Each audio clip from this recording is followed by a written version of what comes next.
Hello everyone and welcome aboard for another fascinating driver's eye view journey. Today we're travelling north from Watford Junction to Milton Keynes Central along one of Britain's most famous railway routes, the legendary West Coast Main Line. This railway is one of the busiest and most important transport corridors in the United Kingdom, connecting London with Birmingham, Manchester, Liverpool, Preston, Carlisle and Glasgow. The section we're travelling over today may be relatively short, but it is packed with history, engineering achievements and fascinating places of interest that make it a must-see journey for any railway enthusiast. As we leave Watford Junction behind us, we're following a route whose origins stretch back to the 1830s. This was part of the pioneering London and Birmingham Railway, one of Britain's earliest trunk railways. When it opened, it revolutionised travel between London and the Midlands, cutting journey times dramatically and helping to shape the industrial development of Britain. Watford Junction itself has long been an important railway centre. Today it serves local commuter services, London overground trains, long-distance intercity services and freight traffic, making it one of the busiest stations outside central London. As we accelerate northwards, notice the four-track layout around us. The fast lines in the centre allow express trains to run at high speeds, while slower passenger services and freight trains use the outer lines.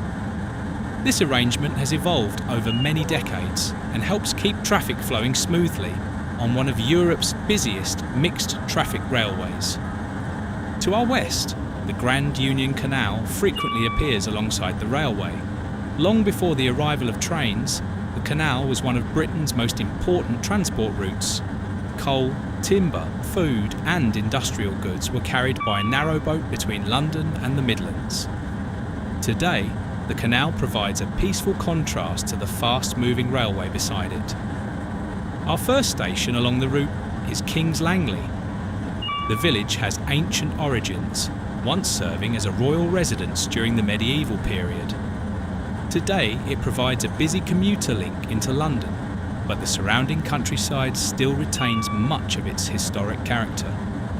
As we continue north, we pass through Apsley. This area was once famous for its paper mills, earning the nickname the Valley of Paper Making. For generations, huge mills lined the canal and railway corridor here, producing paper products that were distributed throughout Britain. Although most of the mills have now disappeared, the industrial heritage of the area remains visible in many of the surviving buildings. Ahead lies Hemel Hempstead, one of the largest towns on today's journey. Following the Second World War, Hemel Hempstead became one of Britain's designated new towns, expanding rapidly to accommodate London's growing population. The railway was instrumental in supporting this growth, providing fast and reliable transport links to the capital. As we pass through Hemel Hempstead station, it's worth remembering how much this railway has changed over the years. Steam locomotives once dominated these tracks, hauling express trains, local passenger services and heavy freight. During the 1960s, the line was electrified, bringing a new era of modern traction and dramatically improving performance and reliability.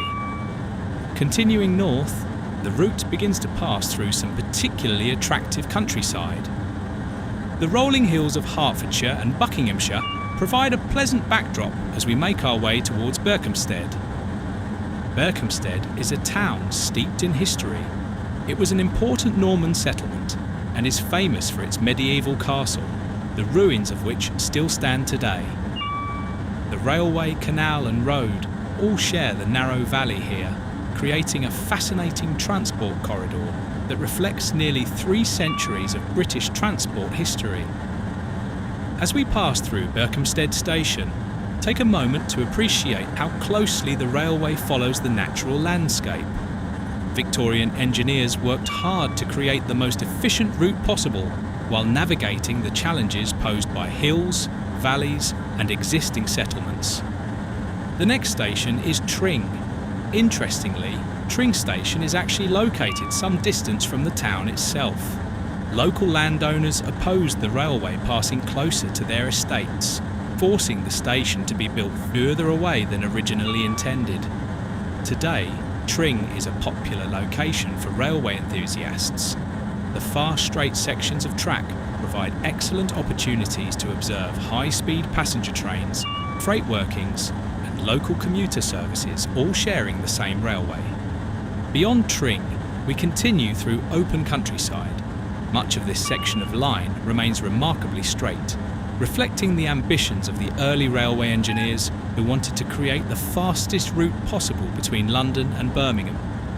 The landscape here may appear peaceful today, but during the 19th century the railway transformed these rural communities. Markets expanded, industries grew, and people gained access to opportunities that had previously been out of reach. Soon we arrive at Cheddington. Although a relatively small station, it serves the surrounding villages and remains an important local transport link. The countryside around here is some of the most attractive on the route, particularly during the summer months when the surrounding fields are full of colour. As we continue northwards, keep an eye out for freight trains. The West Coast Main Line remains a vital freight artery carrying containers, construction materials, automotive products and other goods between the ports, distribution centres and industrial regions of Britain. Next comes Leighton Buzzard, a historic market town with a long railway heritage. The arrival of the railway transformed the town's fortunes and helped establish it as an important regional centre. Nearby is the famous Leighton Buzzard narrow gauge railway. Originally built to transport sand from local quarries, it now operates as a heritage railway and remains one of the best preserved industrial narrow gauge railways in Britain. The extensive sand quarrying industry around Leighton Buzzard played an important role in supplying materials for construction projects throughout the country, including many developments in London. Leaving Leighton Buzzard behind, we continue along one of the busiest sections of the route. Modern signalling systems monitor train movements continuously, allowing trains to operate safely and efficiently despite the enormous volume of traffic. Ahead lies one of the most historically significant locations on today's journey, Bletchley. For railway enthusiasts, Bletchley is known as an important junction where routes from Oxford and Cambridge historically crossed the West Coast Main Line. But for many people, Bletchley is famous because of nearby Bletchley Park. During the Second World War, Bletchley Park became the centre of British code-breaking operations. It was here that Alan Turing and thousands of colleagues worked in secrecy to crack German military codes, helping to shorten the war and save countless lives. The railway itself played a crucial role during this period, transporting personnel, equipment and supplies to the highly secret facility. Today, Bletchley is once again becoming an important railway hub thanks to the reopening and expansion of east-west rail links. New infrastructure, flyovers and upgraded stations are helping to restore some of the strategic importance the area once enjoyed.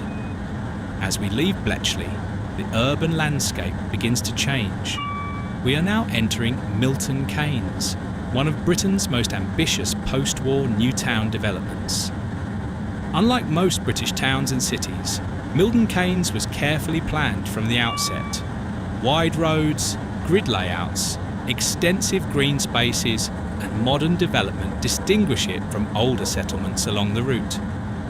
The railway was central to the planner's vision. Fast rail connections to London and the Midlands helped attract businesses, residents and investment, allowing Milton Keynes to grow rapidly over the last 50 years. Ahead of us is Milton Keynes Central Station. Opened in the early 1980s, it quickly became one of the most important stations on the southern section of the West Coast Main Line. Today, it serves thousands of passengers every day, providing fast connections to destinations across Britain. Long-distance intercity services, commuter trains and local routes all converge here, making it one of the key railway gateways to the city. As we approach the platforms and bring our journey to a close, it's worth reflecting on the incredible history of the route we've just travelled. From the pioneering railway engineers of the 1830s to the high-speed electrified railway of today, this line has continuously evolved to meet the needs of the nation. It has carried kings and queens, workers and commuters, holiday makers and soldiers, freight and mail, and continues to play a vital role in Britain's transport network. For railway enthusiasts, this stretch of the West Coast Main Line offers everything you could wish for: historic stations, beautiful countryside, fascinating industrial heritage, busy freight operations, modern high-speed trains, and nearly 2 centuries of railway history, all combined to create a truly remarkable journey. Thank you very much for joining me on this driver's eye view from Watford Junction to Milton Keynes Central. I hope you've enjoyed the journey and found some of the history and stories along the route as fascinating as I do. If you enjoyed this video, please give it a like, share it with fellow railway enthusiasts, and subscribe to the channel for many more driver's eye view journeys, railway adventures, and railway history features. Thanks for watching, and I'll see you on the next journey.